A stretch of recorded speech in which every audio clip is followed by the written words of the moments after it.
నమస్తే వ్యూవర్స్, ఈ రోజు నేను కొత్త వీడియోతో వచ్చాను. ఇదేంటంటే నేను చార్మినార్ దగ్గరికి వెళ్ళి కొన్నాను కోల్. ఇది కాయిన్ కాదు, ఇది వెలిగించిన వెంటనే అంటుకుపోతుంది. చాలా జాగ్రత్తగా వెలిగించాలన్నమాట. సో వెలిగించిన దాన్ని ఇక్కడ కనపడుతున్న ఆ చెక్క పెట్టె ఉంది కదా, దాంట్లో వేసేసేయాలి. అసలు ఆ చెక్క పెట్టె ఏంటి, కోల్ ఏంటిది అంటారా? కొంతమందికి తెలుసు, తెలియని వాళ్ళకైతే చెప్తున్నాను.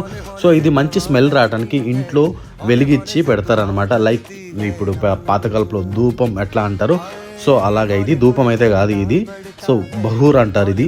దాన్ని అట్లా వెలిగించే పైన బిస్కెట్ ఉంది కదా, ఆ ఒక్క బిస్కెట్ని 4 పీసెస్గా చేసుకోవాలి. ఒకేసారి అంత వేస్తే ఎక్కువ స్మోక్ వచ్చేస్తుంది, ఆ స్మెల్ కూడా ఎక్కువ వస్తుంది అనమాట.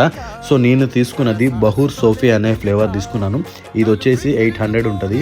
చాలా మంచిగా, అంటే నాకు 800కి అమ్మారు అక్కడ, చార్మినార్ దగ్గర కొన్నాను. ఆ బాక్స్ 300 తీసుకున్నాడు.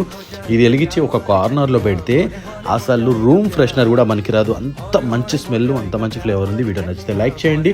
చార్మినార్ వెళ్తే తప్పకుండా ఎవరన్నా కొని ట్రై చేయండి. ఉంటా మళ్ళీ.